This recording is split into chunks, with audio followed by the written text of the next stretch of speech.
Você que nos acompanha aqui no canal, certamente já deve ter visto em algum vídeo, seja nos vídeos com explicações rápidas como essa, ou nos vídeos mais detalhados, como é o caso da série sobre o Manual Brasileiro de Fiscalização do Trânsito, a série Sua Dúvida, ou até nos cortes lá do Sextão com o nosso amigo Ronaldo Cardoso. A gente falar em responsabilidade administrativa, civil e criminal no trânsito.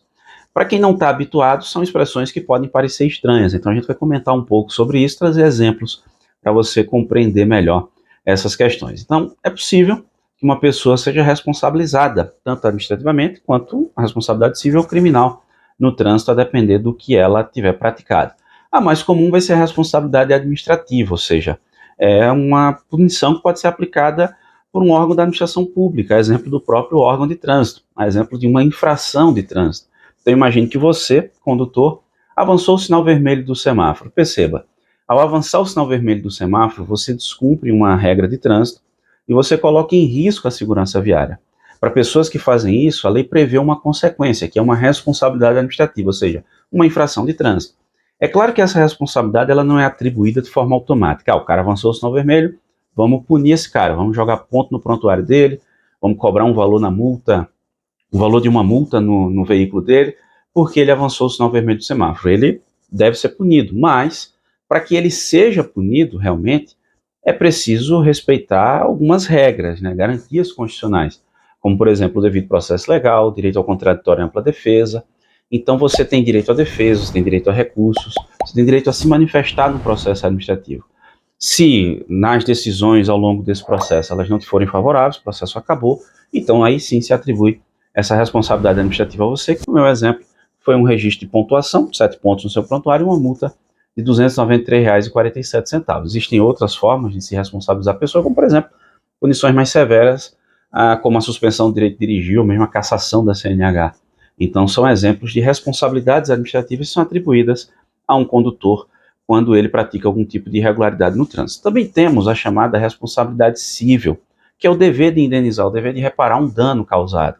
Imagina lá que você está saindo de casa para um compromisso, para o trabalho, de repente, e você está um pouco atrasada. Você sai de casa, pega o telefone celular, vai mandar uma mensagem para alguém dizendo, vou chegar, tem calma aí que eu estou chegando. Só que esses 10 segundos que você passou ali distraído no telefone celular, você percorreu vários metros sem a devida atenção no trânsito. Um outro veículo vai, está com direito de preferência de repente, passa ali, você colidiu. Né? Então perceba que você está causando um prejuízo a outra pessoa. Ninguém se machucou, houve dano material, mas você tem o dever de reparar esse dano que você causou. Ainda que você tenha que ser demandado judicialmente, então vai ser atribuída a você a responsabilidade civil, o dever de indenizar, o dever de reparar um prejuízo que você causou. E temos também a responsabilidade criminal. No próprio Código de Trânsito Brasileiro, lá no capítulo 19, ele trata dos crimes de trânsito.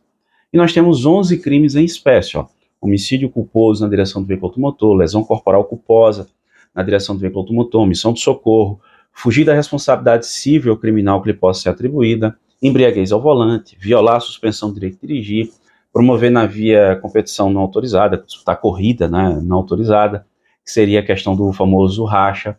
Tem também dirigir veículo na via pública sem possuir habilitação gerando perigo de dano, permitir confiar ou entregar a direção de veículo automotor a uma pessoa sem habilitação, trafegar em velocidade incompatível na proximidade de escolas, hospitais, locais onde tenha uma grande aglomeração de pessoas gerando perigo de dano, e ainda inovar artificiosamente o local de um sinistro de trânsito para induzir a erro policial, perito, agente ou juiz. São os 11 crimes de trânsito. São só essas as responsabilidades criminais? Não. Existem ainda outras formas de se responsabilizar uma pessoa criminalmente. Como estou falando de trânsito, eu trouxe aqui os 11 crimes em espécie previstos no Código de Trânsito Brasileiro. Então, se o condutor praticar algum desses crimes, então também vai ser atribuída a ele a responsabilidade criminal conforme o caso. É possível que uma mesma pessoa seja responsabilizada administrativamente, civil e criminal? Sim, imagina que uma pessoa se envolve em um sinistro de trânsito, cometeu uma infração, naquele momento ela foi constatada de algum modo, ainda causou um prejuízo ali de, sei lá, R$ 3.000 no outro veículo e a pessoa se feriu, havendo lesão corporal culposa. Então perceba que pode ser atribuída as responsabilidades a essa pessoa. Não tem uma fórmula matemática para você definir o que se aplicar exatamente em cada caso, até porque é preciso analisar cada caso separadamente, o caso concreto, para a gente entender se tem responsabilidade administrativa, se tem responsabilidade civil, se tem responsabilidade criminal. E nem todo caso vai ser possível atribuir. Imagina que houve cometimento de uma infração, mas ninguém flagrou, né? Então, deveria se atribuir a responsabilidade administrativa, mas na prática não vai ser possível. O mesmo ocorre nas outras situações, seja por falta de provas, seja por falta de elementos, enfim, depende muito do caso concreto. Mas quando a gente fala de responsabilidade administrativa, civil e criminal no trânsito, a gente está falando disso, beleza? E aí, ficou com dúvida? Concorda com algo, discorda de algo? Fique à vontade, ó. Vá deixando aí nos comentários. Você que nos acompanha aqui no canal já sabe, deixou sua dúvida, a gente tenta te ajudar de alguma forma, beleza? Agradeço muitíssimo a você que me acompanha até aqui, um grande abraço e até a próxima.